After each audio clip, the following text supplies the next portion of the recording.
Bismillahirrahmanirrahim. Assalamu alaikum. My name is Hassan, and today we are going to add or set primary key in new table in database using SQL query in PhpMyAdmin.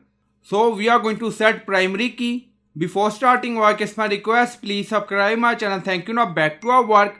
So we are in PhpMyAdmin and we are in database.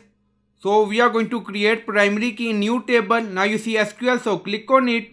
So we are in SQL section. Now paste query and you will find this query in video description or in comment section.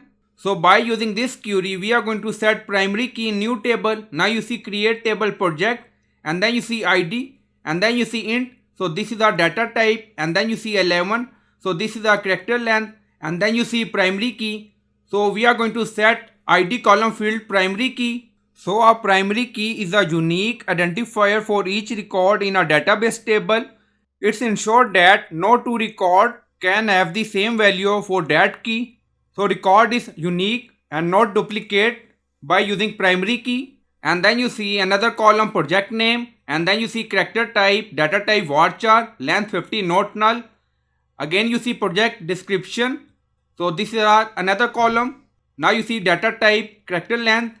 And then we are going to create table with primary key. We are going to set for ID and then click on go. Now you see query executed. Go to structure, so click on it. Now you see new table created project. Now go to structure, so click on it and then you see ID primary key. You see key icon. So we set primary key. So I hope you like this video. Please like, comment, share, subscribe. Thank you for watching.